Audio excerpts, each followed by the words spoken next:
पहले अपने शिव गुरु के चरणों में प्रणाम करती हूँ, मैया पार्वती के चरणों में प्रणाम करती हूँ, नीलम दीदी हरेंद्र भैया के चरणों में प्रणाम करती, सभी गुरु भाई गुरु बहन के चरणों में प्रणाम करती हूँ। मेरे प्रणाम को स्वीकार कीजिए।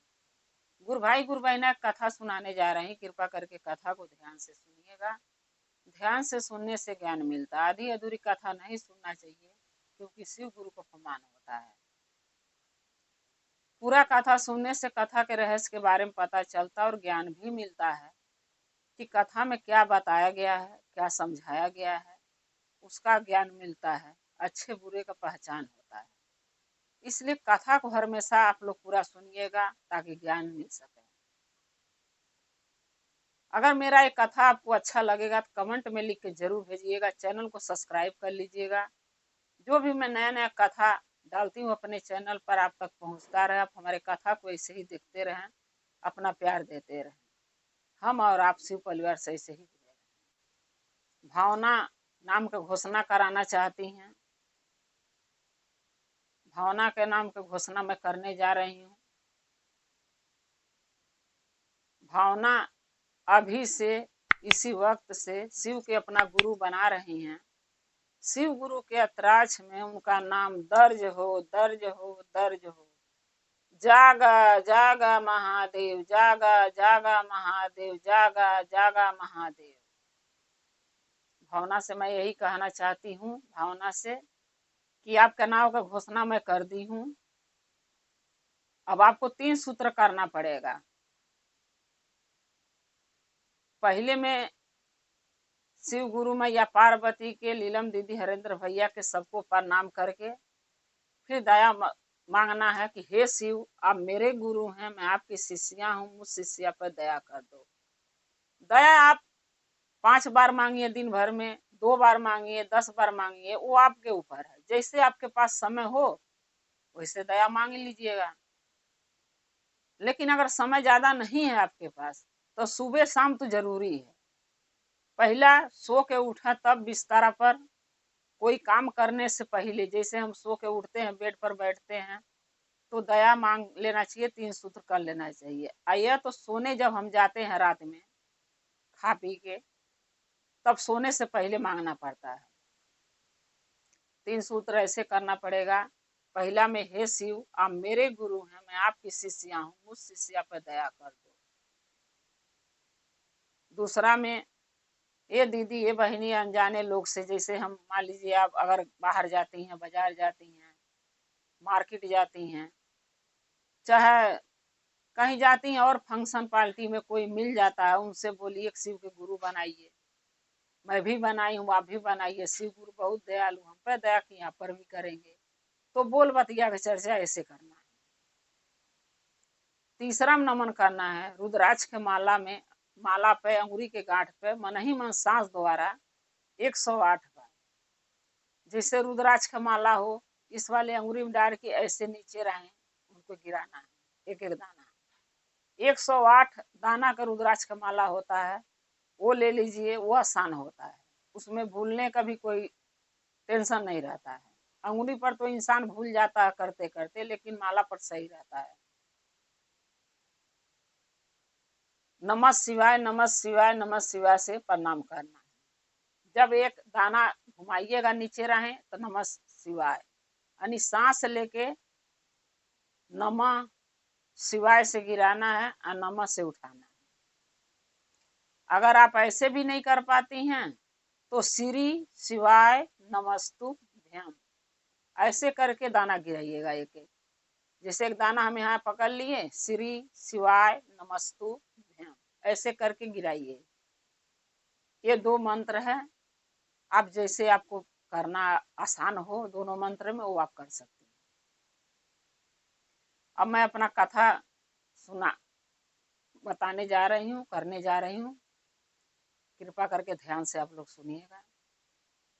भावना से यही कहूंगी, अगर आपको नहीं आता 3 सूत्र, आप हमसे कुछ पूछना चाहती हैं, आपके समझ में नहीं आया है, तो आप हमसे फिर दोबारा पूछ सकती हैं, चाहे मैसेज करके, चाहे फोन करके।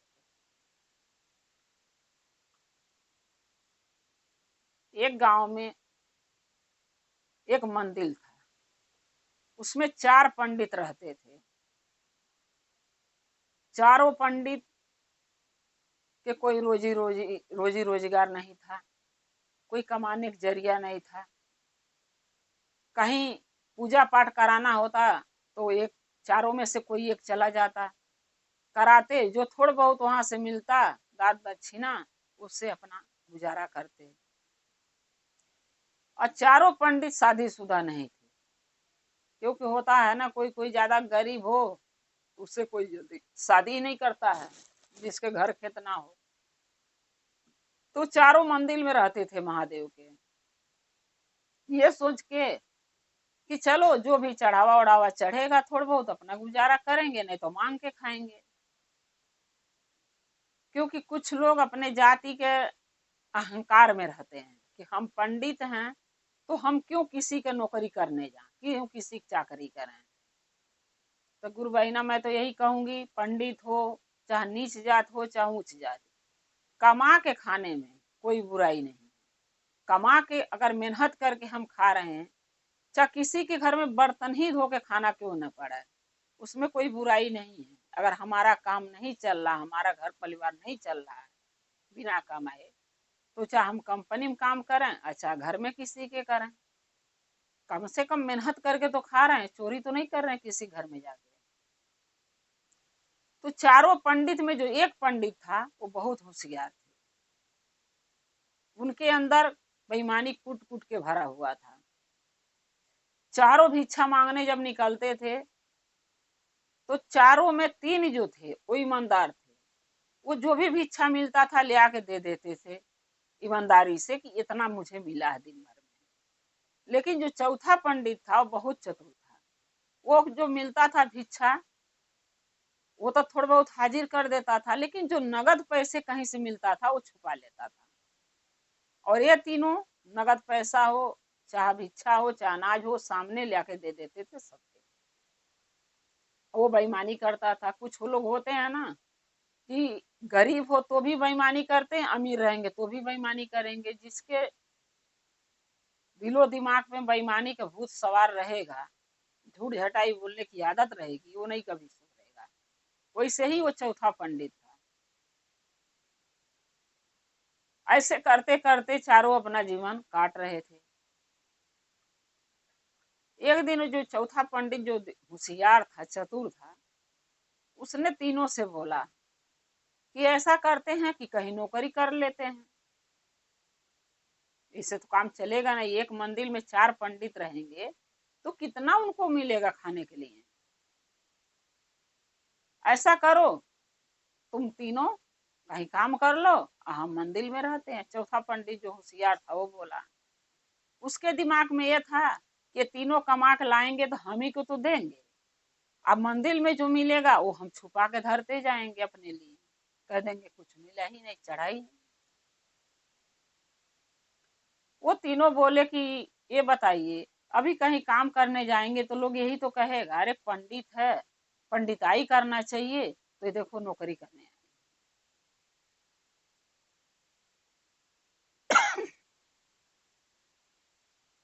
उसमें से एक जो था, जो सबसे मनो ज्यादा गरीब घर का था, वो बोला कोई बात नहीं, नौकरी करके खाने में कोई बुराई नहीं है।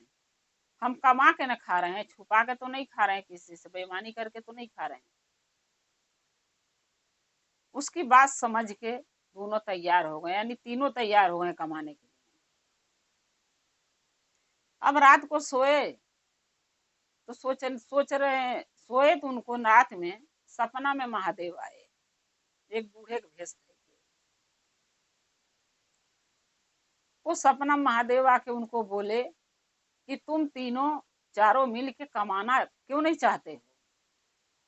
तो जो चतुर पंडित था वो बोला कि हम तो मंदिर में ही रहेंगे, क्योंकि हमारे बस का मेहनत करना नहीं है। और ये तीनों के कहती कमाने कह रहा हूँ, अब देखो कल से जाते हैं कि नहीं। तब वो बूढ़े बाबा बोले, जो सपने में आए थे, बोले कि तुम तीनों अगर कमाना नहीं चारों चाहते हो तो एक काम करो, तुम्हें आसान काम बताता हूँ। बोला क्या? बोला कि दो फावड़ा ले लेना, 2 नहीं 4 ले लेना है। 4 थे, बोले 4 गो फौड़ा ले लेना, 4 गो दिया। चारों दिया हाथ पर धर के और फौड़ा लेके एक जंगल है कोई यहाँ से कुछ दूर पर, वहां चले जाना। चारों जब जाओगे, जब चलते चलते थक जाओगे और जहां तुम्हें बैठ के सोताना होगा वहां दिया को रख देना, और जिसकी दिया बूतेगी वहां वो गड्ढा खोदेगा। जब गड्ढा खोदेगा उसमें से जो भी धन मिलेगा चारों तुम बांट के ले लेना, अच्छा जो खोदेगा उसको दे देना। तो जो चतुर पंडित था वो बोला ठीक है। अब सुबह हुआ तो ये हुआ कौन काम पर जाएगा काम करने, कौन घर यहाँ रहेगा मंदिर में। तो चतुर वाला जो पंडित था बोला कि नहीं, किसी को काम पर जाने की जरूरत नहीं है। हमें एक बाबा सपने में आए थे रात को, वो बोले हैं 4 फौड़ा ले लेना कुदारी और 4 दिया, और एक जंगल है कुछ दूर पे, वहां चले जाना। जाते जाते रास्ते में जहाँ थक जाना वहां जब बैठना तो दिया चारों रख के बैठना जमीन पे, और जिसकी दिया बूतेगी जहाँ वही वहां से वो जमीन खोदेगा। जो उसको मिलेगा ये तो चारों बांट के ले लेना, आना ही तो जो खोदेगा उसको दे देना। तो चारों बोले चलो ये तो अच्छी बात है, चलते हैं देखते हैं। चारों क्या किए, 4 दिया जला लिए, 4 फौड़ा ले लिए और चल पड़े जंगल के तरफ। जाते जाते जब कुछ दूर गए तो सब थक गए। तो चारों बोले कि भाई यहीं बैठ के सोहता लेते हैं, क्योंकि अब चलते चलते तो हार गए हैं। बोले सब ठीक है। तो जब धरे सब दिया तो एक का दिया बुझ गया। जब बुझ गया तो तीनों मिलके उसको बोल रहे हैं कि तुम यहाँ गड्ढा खोदो, देखो क्या मिलता है। जब वो खोदने लगा तो उसके तांबा का एक लोटा मिला, घड़ा मटका तांबा का मिला जमीन में से, और मटका में सोना चांदी भरा हुआ था। तब वो बोला, जिसको मिला वो बोला कि चलो चारों इसी में बांट के ले लेते हैं और घर लौट चलते हैं। तो जो चतुर पंडित था, होशियार, जिसके अंदर बेईमानी थी, वो बोला नहीं, जो खोदा है वो लेके जाएगा, तुम खोदे हो तुम लेके घर चले जाओ, अब हम तीनों आगे जाएंगे। तो जो खोदा था वो तो लेके चला गया जो मिला। अब तीनों पंडित फिर आगे जाने लगे, फिर कुछ दूर गए, फिर तीनों थक गए। फिर सब बोले चलो यहीं बैठ के थोड़ा आराम कर लेते हैं फिर चलेंगे। फिर तीनों में से एक दिया बुझ गया। जब एक का दिया बुझ गया तो उसको सब बोले दोनों कि तू खोद यहाँ। जब वो खोदा गड्ढा दिया जहाँ बुता था वहां, तो उसको चांदी के घड़ा मिला। चांदी के घड़ा मिला तो उसमें हीरे जवाहरात भरे हुए थे, मोती थे, असरफियां थी, सब था उसमें। तो वो बोला कि ऐसा करते हैं कि क्या आगे जाएंगे, चलो तीनों मिल के बांट के घर चलते हैं। तो जो चतुर पंडित था बेईमान, वो बोला कि नहीं, तू खोदा है तुझे मिला, तू ले घरे चला जा, अब हम दोनों आगे जाएंगे। अब 2 बचे 2 जाने लगे। फिर कुछ दूर चलते चलते वो दोनों हार गए, थक गए।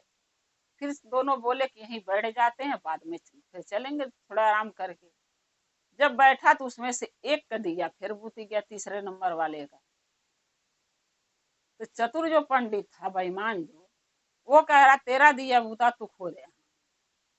जब वो खोदा तो वहां से निकला एक सोने का घड़ा। उस सोने के घड़े में सोने का सरफियां भरी हुई थी।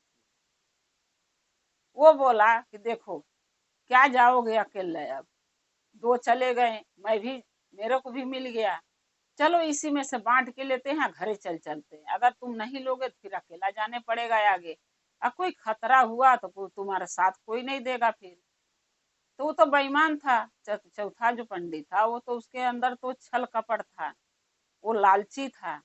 अब वो सोचा कि अगर ये मेरे साथ जाएगा तो जो मुझे मिलेगा ये ले लेगा। तब उसको कह रहा कि नहीं, तुझे मिला तू लेके चला जा, मैं अकेला जाऊंगा। अब देखिए लालच इंसान को कहां से कहां पहुंचा देता है। तीनों के तीन चीज मिला, तीनों सब्र करे, घर चले गए। चौथा जो था पंडित, जिसके मन में लालच अच्छल कपट था, वो सोचा कि मैं अकेला रहूंगा तो ज्यादा धन मिलेगा, तो मैं अकेले लूंगा, कोई में हिस्सा नहीं लगाएगा।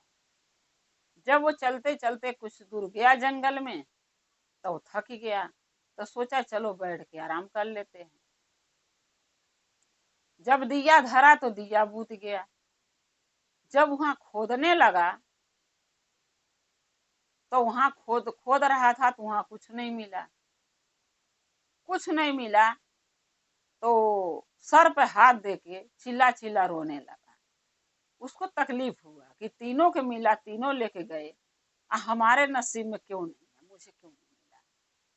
जब चिल्ला चिल्ला रो रहा था तो महादेव कैलाश पर बैठे बैठे देख रहे थे, क्योंकि वो पापी था, अच्छा इंसान नहीं था वो। उसके मन में छल कपट धोखा ऐसे ही भरा रहा था मन में। तो जब महादेव देख रहे थे तो महादेव क्या किए, एक बूढ़े का भेष धर के उसके पास आए। बोले क्या बात है बेटा, क्यों चिल्ला चिल्ला रो रहे हो, क्या हुआ। बोला देखो ना, महादेव सपने में आए, झूठ बोले मेरे से। बोला क्या झूठ बोले। बोले कि चारों दोस्त चार दिया जला के, चार फौड़ा लेके जंगल के तरफ जाना, और जब जहाँ बैठोगे सोताओगे हार जाओगे, वहां दिया धरोगे, तो जो दिया बुतेगा वहां खनना, और खन के जो चीज मिलेगा उनमें बांट के ले लेना। तो तीन जगह तीन दिया बुता है, तो तीन सामान मिला, तीनों लेके चले गए। और मैं जब आगे गया हूँ, खोदा हूँ, तो वहां कुछ नहीं मिला है। तब वो बूढ़े बाबा बोले कि बेटा, अपने अपने कर्मों के अनुसार कुछ मिलता है। वो तीनों के कर्म में लिखा था, वो तीनों के मिल गया। और तीनों के अंदर सबूर था, सच थे, बेईमान नहीं थे। लेकिन तुम्हारे अंदर छल कपट बेईमानी था। तुम सोचे कि अकेला रहूंगा, ज्यादा कुछ मिलेगा हमके, तो अकेला ही लूंगा, किसी को देना नहीं पड़ेगा। अगर उसी सब में से, तीनों में से थोड़ा थोड़ा बखरा लगा के तुम भी ले लिए होते, तो तुम्हारे हाथ भी कुछ आ जाता। लेकिन तुम्हारे तो मन में छल था। तब वो चौथा पंडित बोला कि क्या मैं छल किया हूँ। बोले कि ऐसी ऐसी बात ही है, छल क्यों नहीं है। तुम भीख मांगने जाते थे, मिलता था तो छुपा के रख लेते थे, और वो सब तीनों ईमानदारी से तुम्हें ला दे देते थे। ये छल नहीं है तो क्या है। तो बोला अरे कुछ तो हमें भी मिलना चाहिए था जब आया हूं तो।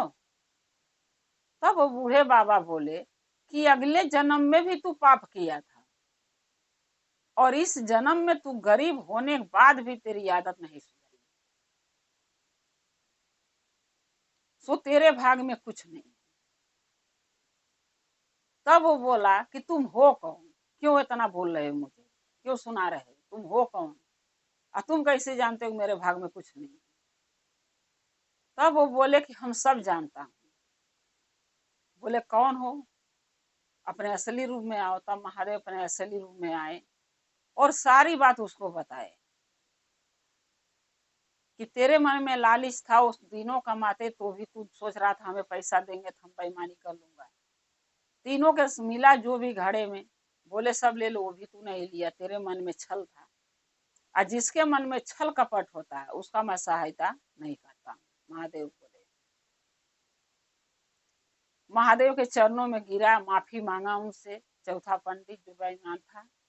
अब बोला आगे से ऐसी गलतियां नहीं करूंगा, मुझे माफ कर दीजिए, कम से कम इतना कुछ तो दीजिए ताकि हम भी खा कमा सकें। तब महादेव बोले कि जा तू उसी मंदिर में सेवा करियो हमारा, क्योंकि वो तीनों जो लेके गए हैं वो तो अपने दुनिया में खुश है, क्योंकि उनकी जिंदगी जीने भर के उनको मिल गया, तेरे को नहीं मिला, क्योंकि तेरे नसीब में था ही नहीं। जिसके मन में लालच हो, लोभ हो, बेईमानी हो, वो कभी उसका पेट नहीं भरता है। बोले उसी मंदिर में तू जाकर रहियो, जो भी चढ़ावा चढ़ेगा खाना, अपना गुजारा करना। तब से चौथा पंडित कुछ नहीं पाया, और जो कुछ नहीं किए थे वो सब कुछ पा गए। जो बेईमान नहीं थे उनको सब महादेव दे दिए, और जो बेईमान था उसको कुछ नहीं मिला। तब से वो मंदिर में रह के अपना पूजा पाठ करता था, अपना जो भी चढ़ावा चढ़ता था अपना खाता था, अपना गुजारा करता था। इसीलिए कहते हैं गुरु बहिना कि मन में उतने ही लालच रखो जितना अच्छा लगे। इतना भी मत बेईमानी करिए कि पाप का घड़ा भर जा और पता चला कि कुछ भी नहीं हाथ आया। इसलिए जो मिलता है उसमें सब्र करना चाहिए और उतना पा के खुश रहना चाहिए कि चलो मेरे भाग में जो था वो मिला। अगर ज्यादा के हम आस करेंगे कि हमको ज्यादा मिले, तो ज्यादा के चक्कर में जो थोड़ा होता है ना वो भी हाथ से चला जाता है। इसलिए जो थोड़ा मिले उसमें सब्र कीजिए और अपना हंसी खुशी जीवन बिताइए। बेईमानी, शैतानी, लोभ, लालच नहीं करना चाहिए, क्योंकि यहाँ का धन यहीं रह जाएगा, साथ कुछ नहीं जाता है।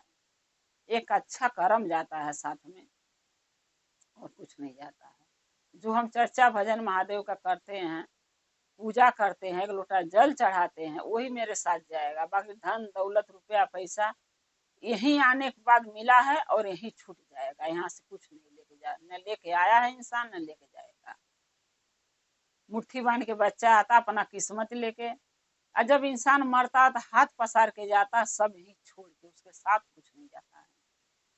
गुरु भाई गुरु बहना, मेरा कथा कैसा लगा? अगर आपको अच्छा लगा तो कमेंट में लिख के जरूर भेजिएगा। चैनल को सब्सक्राइब कर लीजिएगा कि जो भी मैं नया नया कथा डालती हूँ आप तक पहुँचता रहे। हमारे कथा को ऐसे ही देखते रहें, अपना प्यार अपना दुलार देते रहें। हम और आप शिव परिवार से ऐसे ही जुड़े रहें।